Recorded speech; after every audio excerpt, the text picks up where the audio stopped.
ये आकाशवाणी है। चर्चा का विषय है। कार्यक्रम में प्रस्तुत है विशेष चर्चा चुनाव प्रचार के लिए निर्वाचन आयोग का राजनीतिक दलों और उम्मीदवारों को परामर्श। इसमें भाग ले रहे हैं राजनीतिक विश्लेषक एनके सिंह और केवी प्रसाद। कार्यक्रम का संचालन कर रहे हैं आकाशवाणी संवाददाता कमल कुमार प्रजापति। निर्वाचन आयोग ने कर्नाटक विधानसभा के लिए चल रहे चुनाव के दौरान प्रचार के स्तर में गिरावट को गंभीरता से लिया है और इस संदर्भ में राष्ट्रीय, राज्य राजनीतिक पार्टियों और उम्मीदवारों को प्रचार में अपने जो बयान हैं और उन पर संयम बरतने के लिए चुनाव आयोग ने कहा है कि इससे जो चुनाव का माहौल दूषित होता है उस पर असर होता है और ये ना हो। निर्वाचन आयोग ने इस बात को भी संज्ञान में लिया है क्योंकि हाल ही में राजनीतिक दलों के प्रचार में देखा गया कि खासतौर पर जो स्टार प्रचारक हैं उनके प्रचार के दौरान उपयोग की जाने वाली जो अनुचित शब्दावली थी और साथ ही अपनी इस एडवाइजरी के जरिए निर्वाचन आयोग ने चुनाव के वातावरण को खराब करने से बचने के लिए आदर्श आचार संहिता और जो दूसरे वैधानिक प्रावधान हैं उनके सख्त पालन के लिए इस ओर आकर्षित किया है। तो इस पूरे मसले पर आज हम कार्यक्रम में चर्चा कर रहे हैं। हमारे साथ कार्यक्रम में शामिल हैं राजनीतिक विश्लेषक एनके सिंह और केवी प्रसाद। आप दोनों का स्वागत है। धन्यवाद। तो सिंह साहब, सबसे पहले अगर आपकी मैं टिप्पणी लूं तो जो एडवाइजरी कल जारी हुई है निर्वाचन आयोग की, इस पर आप सबसे पहले अपने शुरुआती विचार क्या रखेंगे? देखिए, बड़ा अजीब अफसोस सा हुआ। ये एडवाइजरी का कंटेंट अगर आप देखें तो लगता है कि 70 साल की डेमोक्रेटिक प्रैक्टिसेस के बाद भी हमारे राजनीतिक दल वहां खड़े हैं जहां इलेक्शन कमीशन को कहना पड़ रहा है कि कम से कम आप एक्सपेक्टेड लेवल ऑफ डिग्निटी अपनी बातचीत में रखें। जो मंचों से आप बोल रहे हैं, जो पॉलिटिकल डिस्कोर्स संवाद कर रहे हैं, उसमें मतलब एक्सपेक्टेड लेवल ऑफ डिग्निटी रखें। और हो क्या रहा है, आप अगर गौर से देखें तो जिस तरह के शब्दों का इस्तेमाल हो रहा है, मुझे याद नहीं आता है कि इस तरह के शब्द, इतना बिटरनेस पहले कभी रहा हो। और उसकी वजह क्या है, आप जरा सोचिए कि कोई जहरीलिया साहब कह रहा है, कोई दुष्कन्या कह, क्या इस तरह के इंडिविजुअल लेवल पे चुनाव लड़ेंगे? डेमोक्रेटिक प्रोसेस में जो एडवर्सेरियल डेमोक्रेसी होता है जो भारत में है, इसमें ये सगई द्वंदात्मक प्रजातंत्र है और इसमें पॉलिटिकल पार्टीज एक दूसरे से अपना स्पेस क्रिएट करने के लिए लड़ती हैं। उनकी गलतियां, जो सत्ता में उसकी गलती अपोजिशन की बताती है और अपोजिशन की जो नीतियां हैं उसको सत्ता पक्ष उसकी बुराई करता है। लेकिन ये नीतिगत होता है और आपको याद होगा मॉडल कोड ऑफ कंडक्ट में बहुत क्लियर कट लिखा हुआ है। जो जनरल कंडक्ट का कॉलम है उसमें बहुत स्पष्ट लिखा हुआ है कि आप सिर्फ पॉलिटिकल पार्टीज की नीतियों पे हमला करेंगे या उसके बारे में चर्चा करेंगे, न कि इंडिविजुअल कंडक्ट के बारे में। लेकिन आज क्या हो गया है कि पॉलिटिकल पार्टी इस लेवल पे आ गई है। मेरे ख्याल से इसके पीछे एक ही कारण है कि शायद उनको जो योजनाएं होती हैं, जो नीतियां होती हैं, उसमें बहुत इंटरेस्ट नहीं होता और वो मड स्प्रिंगिंग जो होता है, छीटाकशी करना, इसी को वो पॉलिटिकल डिस्कोर्स समझ रहे हैं। मेरे ख्याल से बहुत खतरनाक स्थिति है और बड़ा अच्छा हुआ कि इलेक्शन कमीशन ने इस स्टेज पे इंटरवीन किया है।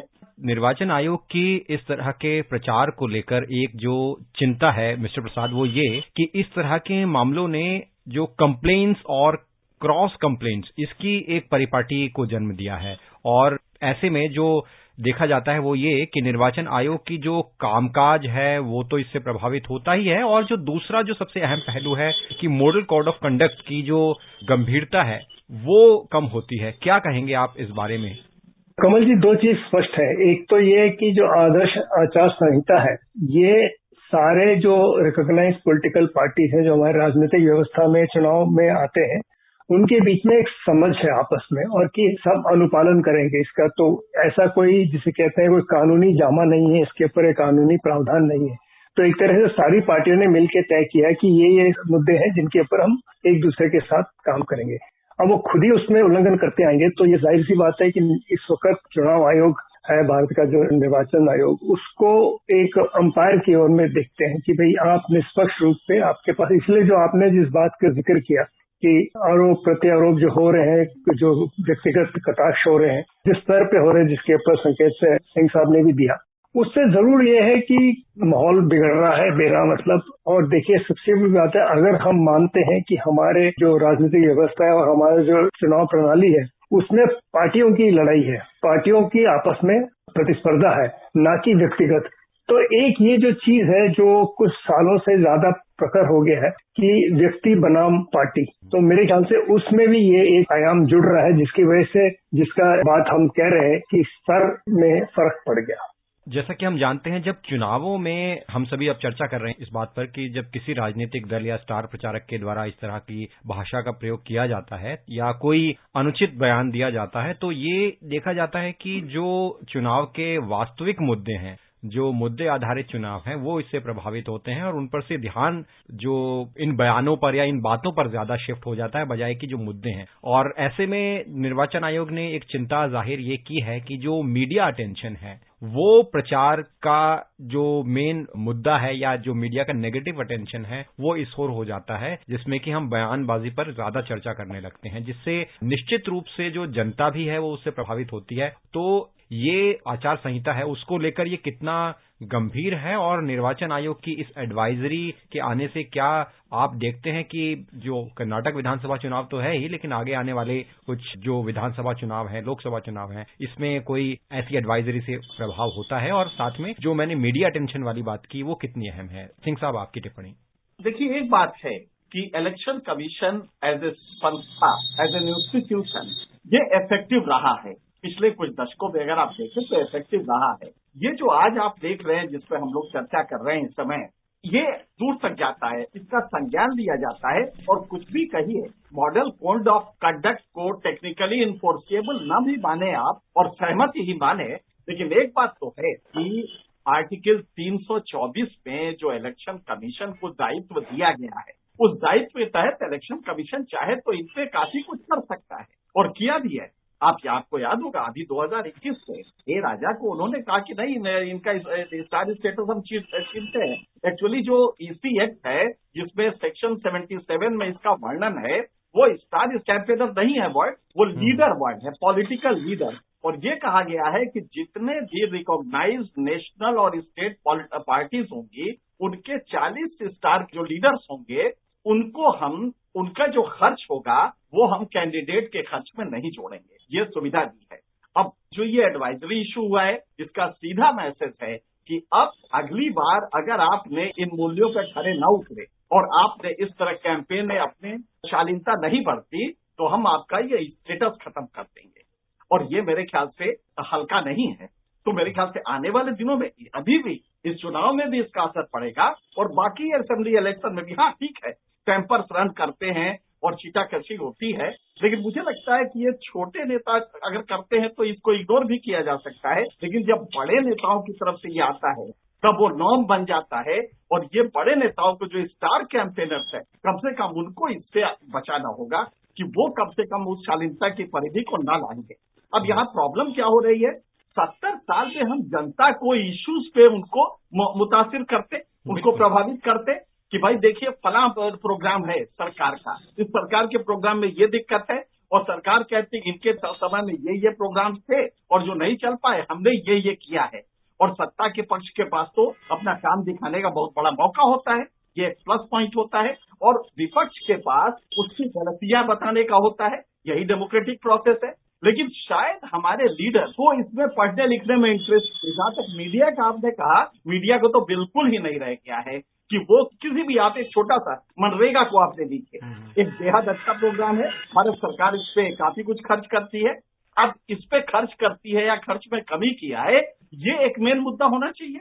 उसी तरह जो NFHS national family health survey round 5 आया था, उसके डिटेल्स होने चाहिए थे। उस पे तमाम ये जो पब्लिक के इश्यूज हैं, इस पे चुनाव लड़ना चाहिए। लेकिन हमारे पॉलिटिकल पार्टीज के पास शायद योजनाओं को लेके या तो उनके पास समझ नहीं है, वो डीपली उसको समझते नहीं, या शायद ये मान लेते हैं कि जनता इससे बहुत ज्यादा वो नहीं होती है, लिहाजा ये जो अवसरहीनता हम करते हैं इससे जनता ज्यादा प्रभावित होती है, जबकि होता उल्टा है। बिल्कुल। अगर आप इस तरह की शब्द इस्तेमाल करते हैं तो थोड़े दिनों में जनता उससे बेरुखी दिखाने लगती है। तो मेरे ख्याल से ये शालीनता अगर आप लाएंगे तो फ्यूचर में भी आप अगर अच्छा काम करेंगे तो वो जनता तक आप पहुंचा सकते हैं। और ये सभी पॉलिटिकल पार्टीज के लिए जरूरी हो गया है।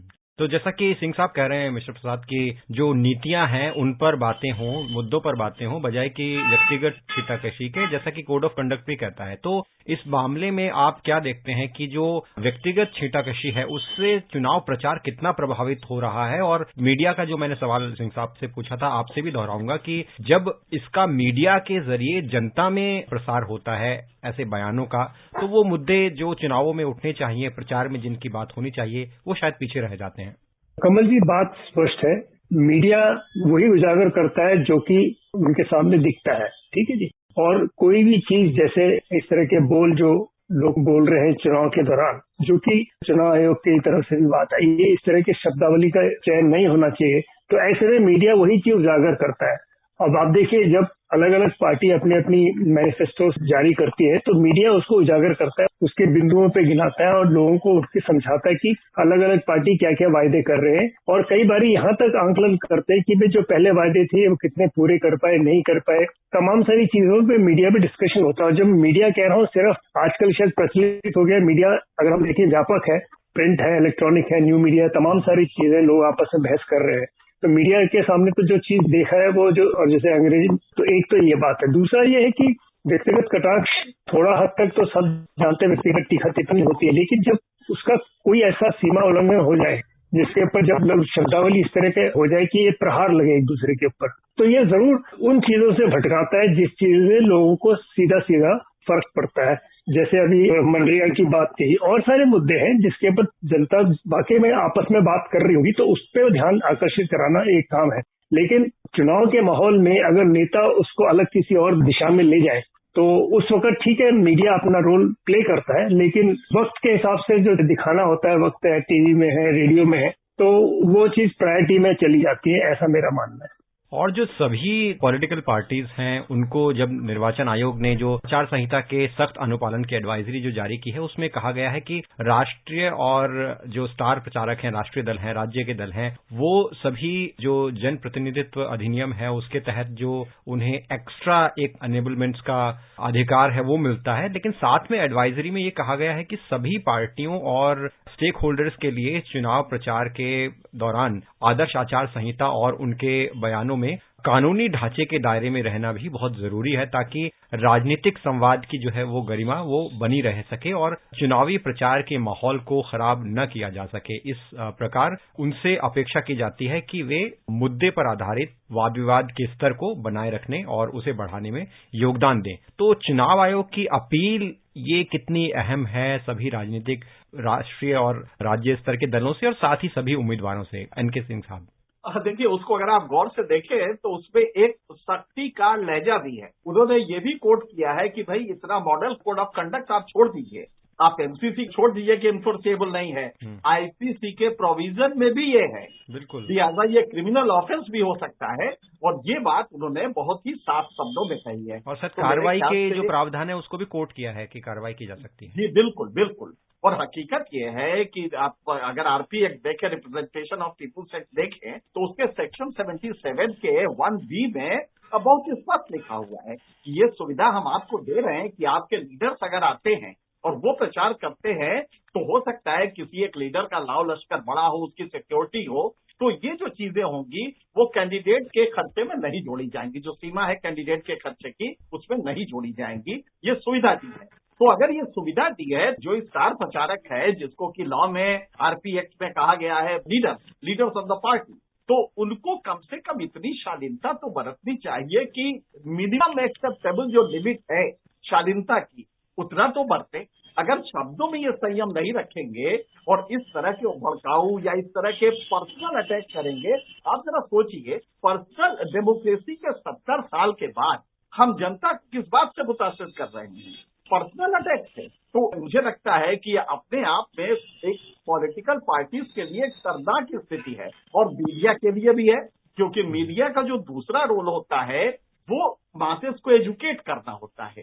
मीडिया की बैंकरप्सी ये है कि 70 साल में उसने भी मासेस को इस लेवल पे लाके नहीं खड़ा किया कि वो इश्यूज पे बात करें और मुतासिर हों। अगर आप देखें तो जैसा कि प्रसाद जी बता रहे थे, तमाम इश्यूज हैं, तमाम योजनाएं हैं, उन योजनाओं की अच्छाई बुराई आप गिनवा सकते हैं। अच्छाई सरकार गिनाए, बुराई अपोजिशन गिनवाए, और इससे जनता को प्रभावित करे, और वो भी स्टेट असेंबली इलेक्शन। अगर स्टेट असेंबली इलेक्शन में भी ये लेवल रहेगा कि आप टॉप नेता जो कंट्री के हैं उनके बारे में इस तरह के अपशब्द प्रयोग करेंगे या पॉलिटिकल पार्टीज के बारे में करेंगे, तो मुझे लगता है कि ये एक बहुत ही डीजेनरेशन ऑफ पॉलिटिक्स है। पॉलिटिक्स का बहुत गिरावट है, और ये गिरावट शायद प्रजातंत्र के लिए बहुत अच्छा नहीं माना जाएगा। तो बिल्कुल सही इलेक्शन कमीशन ने ये जो एडवाइजरी दिया है, मुझे लगता है कि अगर ये एडवाइजरी अब लगे कि कोई वायलेट कर रहा है तो इमीडिएटली सख्त एक्शन लेना चाहिए। और अगर हम निर्वाचन आयोग के प्रेस नोट की जो बातें हैं उसकी ओर गौर करें तो उन्होंने जो मॉडल कोड ऑफ कंडक्ट है उसकी जो व्यापक परिभाषा है उसकी ओर राजनीतिक दलों का ध्यान दिलाने की एक कवायद की है, जिसकी हमने अभी चर्चा भी की लगातार कि आदर्श आचार संहिता के जो प्रावधान हैं उनके मुताबिक अगर जो उकसावे या भड़काऊ बयानों का उपयोग किया जाता है, शालीनता की सीमा का उल्लंघन होता है, असंयमित और अपमानजनक भाषा का इस्तेमाल होता है, इसके अलावा राजनीतिक प्रतिद्वंदियों के निजी चरित्र और आचरण पर हमले करने वाले वक्तव्य पाए जाते हैं, तो ये न सिर्फ आचार संहिता के खिलाफ है बल्कि जो सबके लिए चुनावों में समान अवसर की परंपरा है उसे भी ये खराब करते हैं। और इसलिए निर्वाचन आयोग ने ये साफ किया है कि जो मॉडल कोड ऑफ कंडक्ट है उसकी भावना है वो केवल उल्लंघन से बचना नहीं है बल्कि बयानों या आक्षेपों के माध्यम से चुनावों के माहौल को जो खराब करने के प्रयास हैं उस पर भी रोक लगाना है। तो इसका भी एक व्यापक ध्येय है। तो मिस्टर प्रसाद, हम आपसे ये समझना चाहेंगे कि सभी राजनीतिक दलों के लिए और खासतौर पर हम आम जनता के लिए भी मॉडल कोड ऑफ कंडक्ट जो आचार संहिता है उसकी जो ब्रॉड डेफिनेशन है उसका व्यापक ध्येय है, उसे समझना कितना जरूरी है? आप बिल्कुल ठीक कह रहे हैं। सबसे बहुत महत्वपूर्ण और शायद जिस प्रेस नोट के जरिए और जो चुनाव आयोग ने अपनी बात रखी उसका एक पैरा बिल्कुल इस संदर्भ में एक बार बोलना चाहूंगा। उन्होंने कहा आयोग ने सभी हितधारकों विशेष रूप से राजनीतिक दलों और उम्मीदवारों के सहयोग और परामर्श से प्रचार अभियान के दौरान राजनीतिक विमर्श का एक ऐसा स्तर बनाए रखने के लिए सभी हितधारकों को प्रोत्साहन करने पर पूरा जोर लगाया है जो पूरी दुनिया में भारत और ख्याति और प्रतिष्ठा के अनुरूप हो। तो मेरे ख्याल से इससे ज्यादा कुछ स्पष्ट कोई संकेत नहीं दे सकते। और जैसे कि सिंह साहब भी कह रहे हैं कि और उसके बाद जो आगे उन्होंने कहा कि अब निर्वाचन अधिकारियों को निर्देश दिया गया है कि इस एडवाइजरी का व्यापक स्तर पर प्रचार हो और ताकि इसका अनुपालन सुनिश्चित किया जाए। तो ऐसे में एक ही चीज होता है, अब जाके क्योंकि जो आपने प्रोग्राम की शुरुआत में एक जिक्र किया था वो ये था कि आरोप प्रत्यारोप हो रहे हैं और पार्टियां पहुंच रही हैं, चुनाव आयोग का दरवाजा खटखटा रही है कि जी फलानी पार्टी में ये हो रहा है, उनके नेता ने हमारे नेता के खिलाफ ये टीका टिप्पणी की इसलिए उनको प्रचार में आने ना दिया है। तो इस तरह की बातें लगातार इस बारी हर चुनाव में होता है, इस बारी ज्यादा देखा जा रहा है या कुछ रेगुलरिटी ज्यादा हो गई उसका मैं कहूंगा। तो ऐसे में इसके बाद जैसे सिंह साहब भी इशारा कर रहे थे, चुनाव आयोग के पास एक तरीका हो जाता है कि वो कार्रवाई करे, पर ऐसा नहीं कार्रवाई नहीं हुआ है। तो सिंह साहब, जैसा कि मिस्टर प्रसाद ने इस बात की ओर ध्यान दिलाया हमारा विस्तार से कि चुनाव आयोग एक पूरे व्यापक परिदृश्य को देखते हुए इस तरह से एडवाइजरी को जारी किया है जिससे कि आगे आने वाले समय में प्रचार की स्थिति सुधरे। मैंने जिस प्रश्न को मिस्टर प्रसाद के सामने रखा वो आपसे के सामने भी रखना चाहूंगा कि जो व्यापक परिभाषा है आचार संहिता की वो कितनी जरूरी है राजनीतिक दलों के लिए समझना कि ये आचार संहिता का एक व्यापक उद्देश्य है, इसके कई ध्येय हैं। देखिए, इसमें दो चीजें हैं। जहां तक वहां के समाज के वोटर्स को आप जानते हैं कि फ्रीडम ऑफ एक्सप्रेशन में जो रेस्ट्रिक्शंस हैं आर्टिकल 19(2) में, उसमें एक है इंसाइटमेंट टू एन ऑफेंस। कई बार हमारे यहाँ पॉलिटिकल पार्टीज हमने देखा पिछले कुछ चुनाव में कि वो ऐसे भाषण करती थी कि जिससे वैमनस्यता बढ़ती थी। ये तो आईपीसी में कवर्ड है, इसमें कोई दिक्कत नहीं है, सेक्शन 153 में कवर्ड है और अन्य क्लॉजेस में भी कवर्ड है, अन्य सेक्शंस में भी कवर्ड है। लेकिन डेमोक्रेसी इससे भी ऊपर जाती है। डेमोक्रेसी में आप जरा सोचिए, इलेक्शन कमीशन को ये फ्रेज यूज करना पड़े कि प्लमेटिंग लेवल ऑफ कैंपेन, मतलब लगातार गिर रहा ढह रहा जो लेवल होता है, जो एकदम डूब रहा होता है, उसके लिए प्लमेटिंग वर्ड यूज करते हैं। तो अगर वो यूज कर रहा है तो ये चिंता बड़ी है। और ये सिर्फ इतना ही नहीं है कि आपने वहां के समाज को भड़काया कि या इस जाति को उस धर्म को, सिर्फ इतना ही नहीं है। इसमें यह है कि आप जिस लेवल का कैंपेन कर रहे हैं उस कैंपेन में आपने इंडिविजुअल जो उसकी गरिमा होती है किसी व्यक्ति की, उसको इंसल्ट कर रहे हैं, उस व्यक्ति के मान मर्यादा को आप इंसल्ट कर रहे हैं। तो अब इसका सीधा मतलब है कि मॉडल कोड ऑफ कंडक्ट, ये कोड ऑफ कंडक्ट है कि आप अपने को कंडक्ट कैसे करेंगे। आईपीसी में जो सेक्शंस हैं वो तो है ही है, लेकिन आप एक शालीन व्यवहार पॉलिटिकल मंच से तो रखें, ये इसका मैसेज है।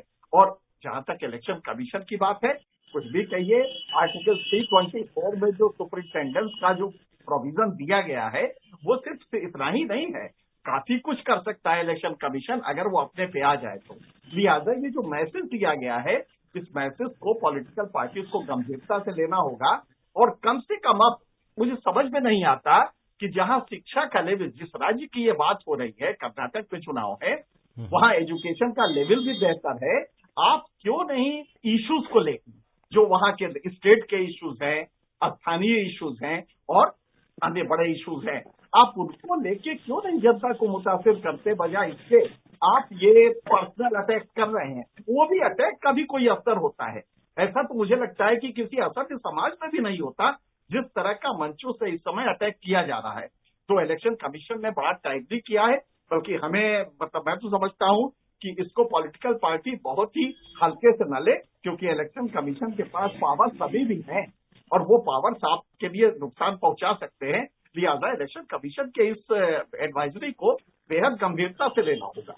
बिल्कुल, इसको गंभीरता से लेना होगा और इसी संदर्भ में इस एडवाइजरी को निर्वाचन आयोग ने जारी भी किया है। अपनी श्रोताओं की जानकारी के लिए अगले प्रश्न से पहले मैं उन क्लॉज का उल्लेख करना चाहूंगा जो निर्वाचन आयोग ने अपने प्रेस नोट में जारी किए हैं। क्लॉज 3.8.2 का जो सब क्लॉज 2 है, उसमें कहा गया है कि किसी को भी ऐसी किसी भी गतिविधि में शामिल नहीं होना चाहिए या ऐसा कोई बयान नहीं देना चाहिए जो किसी भी व्यक्ति के व्यक्तिगत जीवन पर हमला करने के लिए हो, या ऐसे बयान जो दुर्भावनापूर्ण हो या शालीनता और नैतिकता को ठेस पहुंचा सकता हो। इसी तरह से क्लॉज 4.3.1 में यह कहा गया है कि राजनीतिक दल और उम्मीदवार निजी जीवन के सभी पहलुओं की आलोचना से दूर रहेंगे जो अन्य दलों के नेताओं और कार्यकर्ताओं की सार्वजनिक गतिविधियों से जुड़ा नहीं है। इसमें यह भी प्रावधान है कि कोई भी पार्टी या उम्मीदवार ऐसी किसी भी गतिविधि में शामिल नहीं होगा जो मौजूदा मतभेदों को बढ़ा सकता है या आपसी नफरत पैदा कर सकता है या तनाव का माहौल पैदा कर सकता है। इसी तरह से क्लॉज 4.3.2 में यह भी बताया गया है कि चुनाव अभियान के उच्च स्तर को, आदर्श स्तर को बनाए रखना सभी राजनीतिक दलों के लिए आवश्यक है। अगले क्लॉज में यह कहा गया है कि निर्वाचन आयोग आदर्श आचार संहिता का बार बार उल्लंघन करने के खिलाफ कार्रवाई भी कर सकता है, जिसकी अभी हमने विस्तार से चर्चा भी की। और क्लॉज 4.4.2 के एक सब क्लॉज में कहा गया है कि कोई भी पार्टी या उम्मीदवार किसी भी गतिविधि में शामिल नहीं होगा जो मौजूदा मतभेदों को बढ़ा सकती है या आपसी घृणा पैदा कर सकती है या विभिन्न जातियों और समुदायों, धार्मिक या भाषाई स्तर पर तनाव पैदा कर सकता है। एक क्लॉज 4.4.2 के एक सब क्लॉज में कहा गया है कि अन्य पार्टियों या उनके कार्यकर्ताओं की असत्यापित आरोप हैं या उसकी विकृतियां हैं, उसके आधार पर आलोचना नहीं की जाएगी। तो इतने सारे जो प्रावधान हैं लिखित में हमारे पास हैं, इनका अगर हम निचोड़ आपसे जानना चाहें मिस्टर प्रसाद, क्या आप देखते हैं इसे? कमल जी, सबसे पहली बात हमने शुरुआत में भी डिस्कस किया था इस बात को, ये आदर्श आचार संहिता है जिसके सब लोग ने माना कि ये हमको करना चाहिए। अब आपस में तय हुआ है। इस वक्त जो मौजूदा जो परिस्थिति है उसमें देख रहे हैं, जो राष्ट्रीय स्तर के पार्टी हैं उनमें ये ज्यादा इस वक्त एक दूसरे के खिलाफ इस तरह के आरोप प्रत्यारोप लग रहे हैं। तो ऐसे में जैसे बार बार हम कह रहे हैं कि एक मैच्योर डेमोक्रेसी के लिए ये उचित स्थिति नहीं है कि हम मुद्दों से हट के व्यक्तिगत टीका टिप्पणी पे इतने ज्यादा, टीका टिप्पणी से भी ज्यादा है तो कटाक्ष है और कई तरह इस तरह की भाषा का इस्तेमाल करना उचित नहीं है। इसका निचोड़ यही है कि सब लोग मिलके अगर काम करें, मिलके एक स्तर बनाए रखें तो चीजों को परिप्रेक्ष्य में देखा जा सकता है। थोड़ा बहुत व्यक्तिगत कटाक्ष हो सकता है क्योंकि नेता अलग अलग दलों के इस तरह के कार्य करने की शैली पे कोई कभी कभार टिप्पणी कर दे, लेकिन बहुत जरूरी है कि मुद्दों पे लेके आए बातों को और ऐसा कोई ना करे कि द्वेष और आपस में मतभेद बढ़ जाए। बिल्कुल सिंह साहब, क्योंकि हमारा जो लोकतंत्र है, हमारी चुनाव प्रक्रिया है, वो कई स्तरों पर है। राष्ट्रीय राजनीति है, राज्य स्तर के विधानसभा चुनाव है, राजनीति है, निकाय स्तर के चुनाव है, ग्राम पंचायत के चुनाव है। अगर हमें अपनी पूरी चुनाव प्रचार की प्रक्रिया को सुदृढ़ करना है, परिपक्व करना है, लोकतंत्र को मजबूत करना है, ऐसे में कितना आवश्यक है कि हमारा जो राष्ट्रीय और राज्य स्तर की जो राजनीति है वो स्थानीय स्तर की निकाय ग्राम पंचायत तक कोई संदेश दे सके कि वो परिपक्व है, जिससे कि आगे आने वाले समय में एक आदर्श लोकतंत्र की ओर हम बढ़ सकें? देखिए, इसके लिए दो आयाम पे काम करना पड़ेगा। एक तो जनरल पब्लिक अंडरस्टैंडिंग जो है, उसका जो लॉजिक पावर है, उसकी तर्क शक्ति है, मीडिया का यही काम होता है।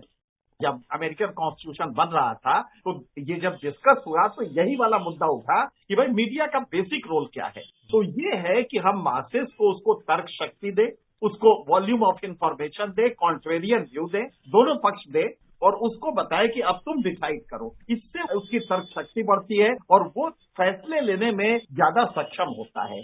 दूसरा यह है कि पॉलिटिकल पार्टीज को डाउन द लाइन नीचे तक, जैसे कि अगर वो लोकल सिविक बॉडीज का इलेक्शन है तो उसमें वो मुद्दे रहेंगे जिसमें सड़क बनवाना, पानी की समस्या, जो बाकी समस्याएं होती हैं छोटी छोटी रोजाना की, ये उससे वाबस्ता हो। तो क्या ये हमारी पॉलिटिकल पार्टीज कर पाती हैं?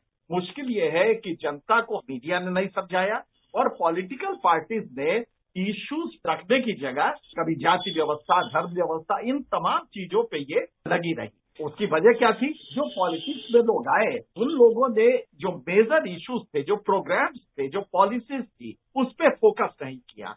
अचानक वो आते थे, एक पार्टी छोड़ी दूसरी में चले गए और वो भी नहीं किया तो अचानक कुछ और कर रहे थे, पॉलिटिक्स में आ गए। जो समर्पण होता है जनता के प्रति, जिससे कि आप पॉलिसीज को डील करते हैं और पॉलिसी समझते समझाते हैं, वो चरित्र रहा ही नहीं। तो मुझे लगता है कि आपका सवाल बड़ा अच्छा है कि ये नीचे तक जाना चाहिए ताकि वो जो कार्यकर्ता है वो भी इश्यूज को समझे जिनको मासेस तक ले जा सकते हैं। तो क्या कार्यकर्ताओं को वो ट्रेनिंग दी गई है और उसी तरह अपोजिशन के कार्यकर्ताओं को उन पॉलिसीज की जो गलतियां हैं, कमियां हैं, वो बता पा रहा है। बिल्कुल, ये मेरे ख्याल से मल्टी डायमेंशनल टास्क है, बहुआयामी एक अभियान होना चाहिए जिससे कि मासेस को हम एजुकेट कर सके और पॉलिटिकल पार्टीज भी चीजों को समझे। बिल्कुल मिस्टर प्रसाद, आपकी आखिरी टिप्पणी से इसी पर मैं चर्चा को समाप्त करूंगा कि जैसे हमने अभी सिंह साहब के साथ बात की, राष्ट्रीय राज्य स्तर की राजनीति जो स्थानीय स्तर की राजनीति है उसका एक आईना होती है, नहीं उसे देख के ही स्थानीय स्तर पर भी इस तरह से एक वातावरण बनता है। कितना आवश्यक है हमें अपने लोकतंत्र की जड़ों को मजबूत करने के लिए, चुनाव प्रक्रिया को और ज्यादा सुदृढ़ करने के लिए ये संदेश देना कि राष्ट्रीय राज्य स्तर पर अगर सही बातें हो, मुद्दे आधारित राजनीति हो तो स्थानीय स्तर पर भी उसका प्रभाव पड़ेगा।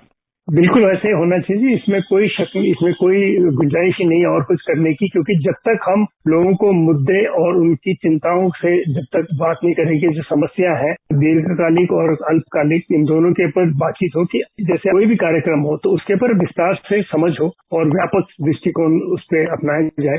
और आपने बिल्कुल सही कहा, जब तक राज्य और राष्ट्रीय स्तर में इतना ऊंचा स्तर जब तक ना हम उसका मापदंड रखें तो बाकी लोगों को आप क्या दर्शाएंगे। तो नीचे से जो उठ के आ रहा है कार्यकर्ता, उसको लगे कि हाँ, मैं इस नेता और इस पार्टी के स्तर हम उसको बढ़ाएं ना घटाएं। Mister N K. Singh, mister Prasad, बहुत बहुत धन्यवाद। आप चर्चा में शामिल हुए और विस्तार से इस विषय पर न सिर्फ अपने विचार रखे बल्कि बड़े अहम हमारे सामने निष्कर्ष भी इस चर्चा के माध्यम से निकलकर सामने आए। बहुत बहुत धन्यवाद आप दोनों का हमसे जुड़ने के लिए। धन्यवाद, थैंक यू वेरी मच। अभी आप सुन रहे थे विशेष चर्चा, चुनाव प्रचार के लिए निर्वाचन आयोग का राजनीतिक दलों और उम्मीदवारों को परामर्श। इसमें भाग ले रहे थे राजनीतिक विश्लेषक एन.के. सिंह और के.वी. प्रसाद। कार्यक्रम का संचालन कर रहे थे आकाशवाणी संवाददाता कमल कुमार प्रजापति। ये कार्यक्रम आकाशवाणी के समाचार सेवा प्रभाग द्वारा प्रस्तुत किया गया। इसे आप हमारे mobile app News on AIR और YouTube channel News on AIR official पर भी सुन सकते हैं।